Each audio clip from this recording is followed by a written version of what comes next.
امیر اور بڑے بڑے بزرگوں کی قیامت والے دن مٹی پلید ہو رہی ہوگی، جن کو دنیا بہت بڑا بزرگ مانتی ہوگی، اللہ کے حضور وزیر ہوں گے، کیونکہ دنیا نے مانا نا، اللہ کے حضور تو نہیں پتا تھا وہ کیا ہے، تو اللہ کو پتا ہے. تو دنیا میں آپ صرف اسیسمنٹ کر سکتے ہیں کسی بندے کے بارے میں، ڈیفینیٹلی تو کچھ نہیں کہہ سکتے. باقی صحیح مسلم میں حدیث ہے کہ نبی علیہ السلام سے ایک صحابی نے کہا یا رسول اللہ علیہ وسلم، بعض کا انسان اچھا کام کرتا ہے تو انسان کو خوشی محسوس ہوتی ہے، تو آپ فرمائیں یہ اللہ کی طرف سے تائید ہے.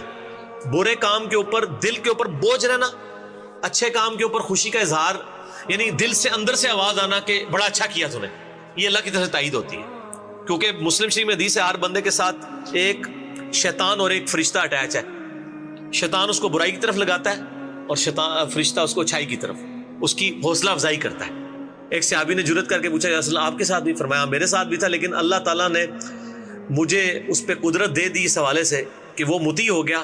میرے ساتھ جو شیطان اٹیچ ہے وہ بھی مجھے نیکی کی طرف ہی بلاتا ہے. اسی لیے ہم کہتے ہیں کہ نبی علیہ السلام کے بعد کسی شخص کے لیے آپ یہ دعویٰ نہیں کر سکتے کہ وہ اپنے شیطان سے آزاد ہے، چاہے وہ بڑے سے بڑا امام، بڑے سے بڑا بزرگ، بڑے سے بڑا صحابی، کوئی بھی ہو جائے. آپ ڈیفینیٹلی اس کے بارے میں نہیں کہہ سکتے کہ اس کے کسی معاملے کے اندر شیطان کی دخل نہیں ہے. اور نبی کے بارے میں بھی جو ہمارا عقیدہ ہے وہ بھی ایسا نہیں ہے کہ نبی اپنی طاقت سے بچتا ہے، نبی کو بھی اللہ محفوظ کرتا ہے. قرآن میں نہیں آتا کہ یوسف علیہ السلام کے بارے میں اللہ تعالیٰ فرما رہا ہے کہ یوسف بھی قصد کر لیتا اس عورت کا. میں حیران ہو جاتا ہوں یہ پڑھ کے.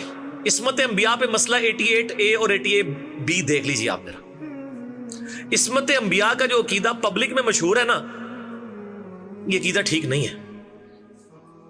لیکن اس عقیدے کو اتنا راسخ کر دیا گیا، آپ اس کے خلاف آواز اٹھائیں نا تو لوگ آپ کو گستاخ رسول کہنا شروع کر دیں. یہ جنجوعہ صاحب بھگت رہے ہیں یہ کچھ،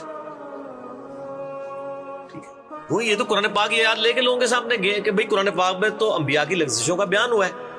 آپ نے معصومیت کا کیا عقیدہ دیا ہے؟ معصومیت کا یہ والا عقیدہ نہیں ہے جو پبلک میں مشہور ہے. معصومیت یہ ہے کہ اللہ تعالیٰ ان کی اسپیشل پروٹیکشن کر دیتا ہے. آپ مجھے بتائیں، اگر ایک بچے کو ایک عورت نے لے کے پالا ہو، اس بچے نے تو ہمیشہ اس کو ماں کی نظر سے دیکھا ہے نا، اس کے ذہن میں کبھی بھی اس عورت کے بارے میں برا خیال نہیں آئے گا، اگرچہ وہ غیر محرم ہے، لیکن ظاہر ہے وہ ماں کی نظر سے ہی اس کو دیکھ رہا ہے نا.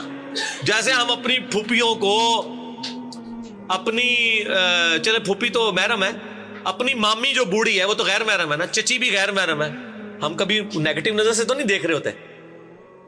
لیکن قرآن میں آیا کہ جس عورت نے حضرت یوسف کی پرورش کی ہے ماں کی حیثیت سے، وہ جب بند سنور کے ان کو برائی کی طرف بلا رہی ہے، اور اللہ کیا کہہ رہا ہے؟ اس نے یوسف کا قصد کیا، یوسف بھی اس کا قصد کر لیتا اگر اللہ کی نشانی نہ دیکھتا. سمجھ سے باہر ہے کہ وہ اپنی ماں کا قصد کر لیتا. ماں تو تھی، ماں کی نظر سے دیکھا. یعنی عورت کا فتنہ اتنا بڑا ہے. اسی لیے نظروں کی حفاظت کا اور یہ معاملات کا کیا گیا. میرا مسئلہ نمبر 161A ہے نظروں کی حفاظت اور غض بصر کے اوپر. ڈیٹیلڈ 17 حدیث بخاری مسلم سے میں نے اس حوالے سے بیان کی ہیں. یہ بہت بڑا فتنہ ہے اس حوالے سے. ٹھیک ہو گیا جی؟ چلیے بھائی، اسی میں ضمن اور اس میں وہ حدیث میں مسلم شریف کی دوبارہ کوٹ کر دوں کہ آپ علیہ السلام نے فرمایا کہ مومن کے لیے گناہ ایسا ہے، چھوٹا سا گناہ بھی گویا اس کے سر پہ کسی نے پہاڑ رکھ دیا، اور منافق کے لیے ایسا ہے کہ ایک مکھی تھی بیٹھی تھی اڑا دی. ہوں تسی ذرا پہلے سوال لاؤ نا جڑے پوچھتے بھی ہو کہ کیڑا چھوٹا وڈا ہے. میں کہنا جی بندہ اس تو پہلے تے جناب جڑا نا کرنا تو دھواں نکلنا چاہیے سوال کرنے تو پہلے کہ چھوٹا کیڑا تے وڈا کیڑا ہے. بھائی گناہ گناہ ہے، دیٹس آل. اسی لیے قرآن پاک میں ان چیز کی تفریق نہیں کی گئی نہ حدیث کے اندر. میں آپ کو چیلنج کرتا ہوں کہ قرآن و حدیث میں صرف کبیرہ گناہ گنوائے گئے ہیں. چیپٹرز بھی بنے ہوئے ہیں نا حدیث کی کتابوں میں، اس میں بھی آپ دیکھیں کبیرہ گناہوں کا بیان، صغیرہ گناہوں کا بیان، کوئی بھی چیپٹر ہی نہیں ہے اس کے اندر، کہیں بھی نہیں ہے. کیونکہ گناہ ہے ہی گناہ ہے. کبیرہ بتایا گیا کہ گناہ سے تو بچنا ہے، کبیرہ کا اتنا ذرا زیادہ دھیان نال بچنا ہے. اس لیے چھوٹے گناہوں کی لسٹ نہیں بنائی گئی ہے.